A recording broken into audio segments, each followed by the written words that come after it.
Hey everybody, it's Mike, aka That Card Guy. Got one of these days today, a COMC Mailday. Just got my package in from the post office, so we're going to go through it. I got a little bit of everything in this. I got some cards for my personal collection, some cards I'll probably flip here locally or maybe on eBay even. Some cards are going to fill sets, so I got a little bit of everything in here. So let's open up. I'm going to show you what the cards or how they ship the cards to you, and then we'll kind of break them down and show you what I got. So yeah, let's get going. All right, here's a couple things that I really like. First off, you get them in this really nice box. It's a BCW graded card box. So if you have a lot of graded cards, this gives you a great storage box that you can use for your own. And here's how they packed it basically. We got a bunch of packing peanuts. We got a few graded cards, it looks like over here. And then a little box in here. So I'm gonna flip the camera around and we'll take a little bit of a closer look. All right, here's what I got. A little stack here, a little stack of some graded and some cards they sent in holders, and another little box, and we'll open this one up with you. So another brand new 100 count storage box. And that's how they packed them in there. Pretty tight. They got all the cards individually sleeved. A bunch of packing peanuts in here as well to keep them in there tight. But again, I'll pull this out and I'll kind of separate them ahead of time, and then we'll go through them. I got my stack sorted out. You see we've got a few different ones here, and we're going to go through. I'm going to tell you what each one's for, why I got it. First off, if you've never ordered from COMC before, they have these little pull tickets like this, and they include it with each one of your cards. So you have a ton of these that you need to pull out and get rid of. Obviously, you're probably not going to keep it. First up, I got a card that I needed for a Teenage Mutant Ninja Turtle set. This is from like 1989. I needed one card from this set. I think I paid, I don't know, 80 cents or $1, somewhere around that range for this card. And it completes that set. So now I can go ahead and get that sold. All right, next up, easiest to go over is all these Walter Payton cards. These are all the commemorative series cards.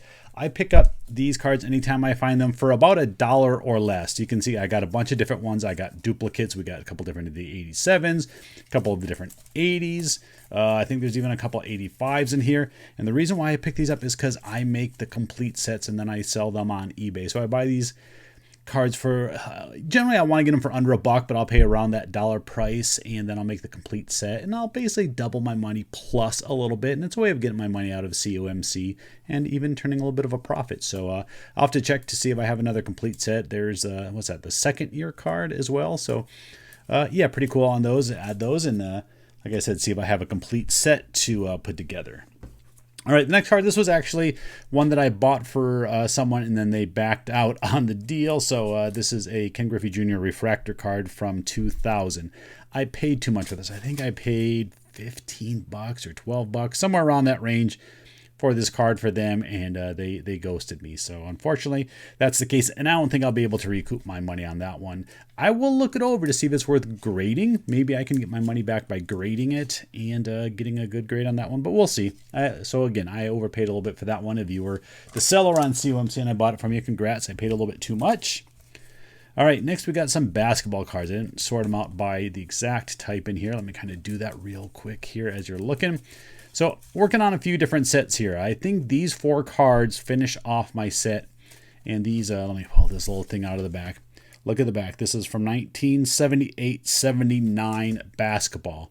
We have Moses Malone, Bill Walton, Adrian Dantley, and Jack Sikman. So I still needed some we'll say some mid-range stars in that. And I paid anywhere from $1 to I think about $2-ish on each of those. But again, that completes my set. So now I'm working on another one as well, so I can go ahead and get that set listed and try to sell that one. Got those 4 cards. Next set is this year, Dennis Rodman rookie card. I think I still need maybe one more card from this set to complete it. I do have a Jordan. I think I might need the Jordan All-Star to complete that set, and then that one will be done. But that one's not too bad for that Rodman card. Next, we got Magic Johnson. Again, I'm working on this set. This is Michael Jordan's second year card. I do not have the Jordan from this set. I used to have one, but I sold it off a while back. But I'm still working on the set. I got Magic Johnson, and I think I need one other card plus the Jordan still to go. And I do a lot of these sets too, so we got some different sticker cards here to try to complete a set. We got Bird, Malone, Dominique, Isaiah, and Kevin McHale. So those all go towards completing that sticker set. Couple cards for my own personal collection here. We got Dwight Gooden 1984 Topps Traded. This is one of my favorite cards of all time. This is kind of when I got back into card collecting as a kid. I bought some cards when I was 7, 8 years old in the late 70s, and then got back into it in the mid 1980s. And of course, Dwight Gooden was all the rage, and I could not afford this card, and you could hardly find them even if you could. back around then. So whenever I find these cards for a good deal, I'm picking them up. I think I'm up to having like 5, 6, 7 of them at this point, but I'll keep hoarding them. It's my favorite card. I don't plan on selling them anytime soon. And I also collect Dr. J. Julius Erving. This one here is his 3rd year card, I believe. I think I paid around $20 some for that one because it was pretty nicely centered. You can get these cheaper, but they're going to be, as I go and drop it, it's going to be a little more off-center. That one looked pretty good, so I went ahead and picked it up. I think I got a pretty good deal on that one. All right, the bulk of this order was for my Kurt Warner collection, and you can see I went with a theme here. Shiny in colors. Yeah, look at all these mosaics. These are all mosaics, and they might all be from the same year because they gave him a card for the Rams, and they also gave him one as a Arizona Cardinal. So you can see here, I'm trying to complete the rainbow. So we got silver, we got green, we got orange, we got pink, we got just the regular silver mojo or whatever they call them, reactives. I don't know all the names. And we go here again.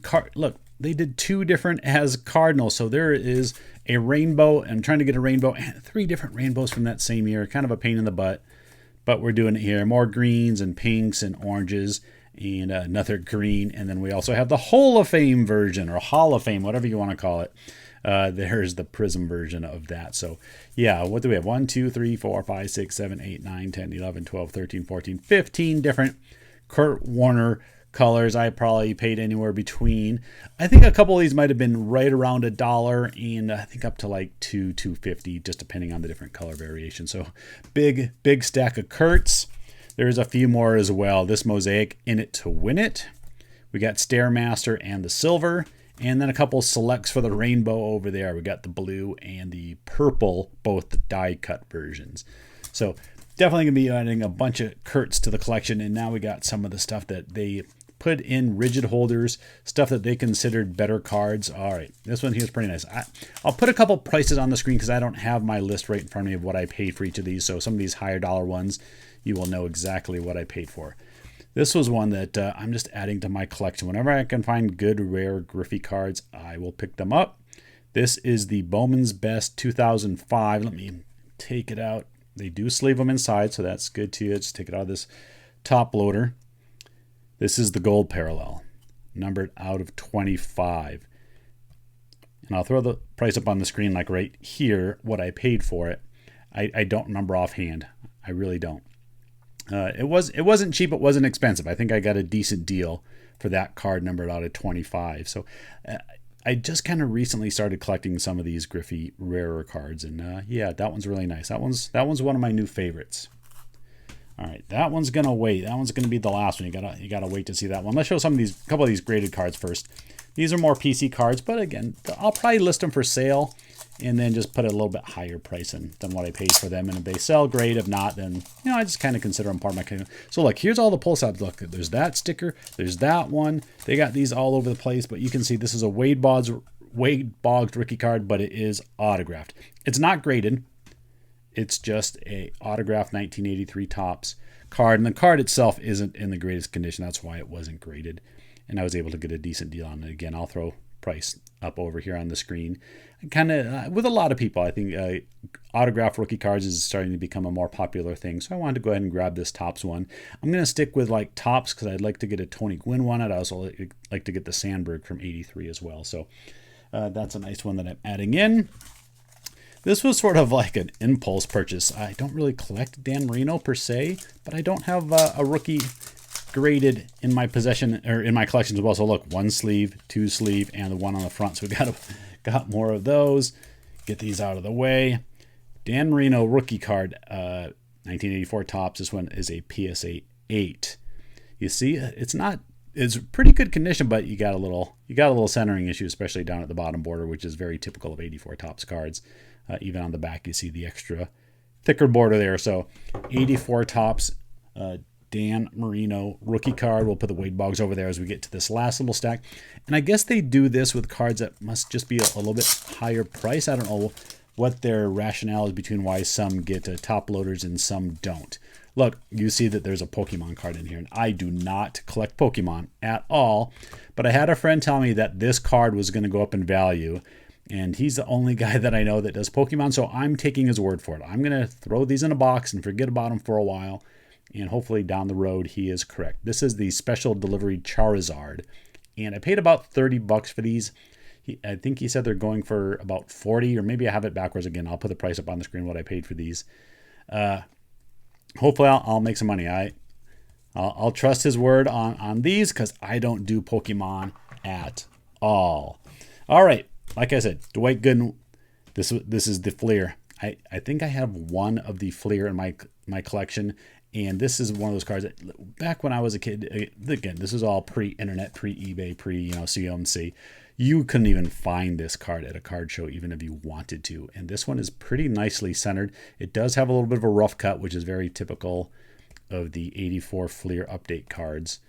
And I'll pop the price on the screen for you there. So we're going to go ahead and add that one to my collection as well. That one's pretty nice. Here's one guy that I'm always picking up when I can find good deals on them, and these Sage autograph cards show up pretty cheap sometime.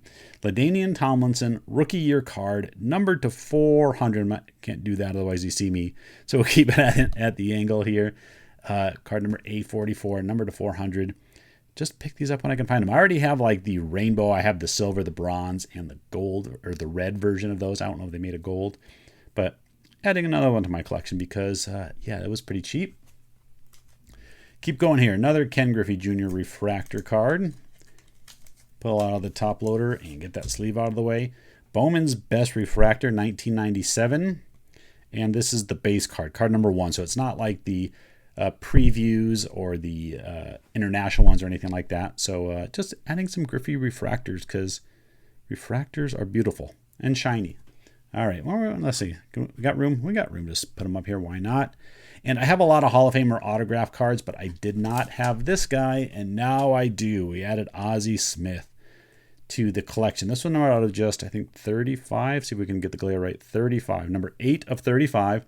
Ultimate signatures. I always like to get them when I can get it on a premium brand as well. It is a sticker auto. This would look much nicer if it were on card. They got a nice spot for it here. They just did them as stickers. But that's a great card. Again, throwing prices on the screen for you. If I'm remembering offhand, it was like 40-ish, but I could be off. We'll see. We've got room for Ozzy over there. He's a little bit off screen. And now the Big Daddy. The Big Daddy of all these cards here. I didn't have one of these in my collection at all. I'm a Buffalo Bills fan. And I went ahead and bit the bullet, used a bunch of my COMC credit, and bought this card. I had to pay up for it. It wasn't like it was cheap. You can see here. We got Josh Allen. Josh Allen of the Bills. Rookie year right there, 2018 autograph patch. That card is beautiful. Ungraded, numbered to 125, so it's not one of the super low print ones. And then I'm just undecided whether I would grade it or not. I don't think it would grade a 10, just these blue borders over here and just thick cards in general. PSA does not give out PSA 10s too often of. So yeah, this is a great card. I'm really happy I got it. Seeing it in person looks even better than it did on the screen. And yeah, happy. I have other Josh Allen rookie cards. I just didn't have an autograph one, and I love this with the 4-color patch right there.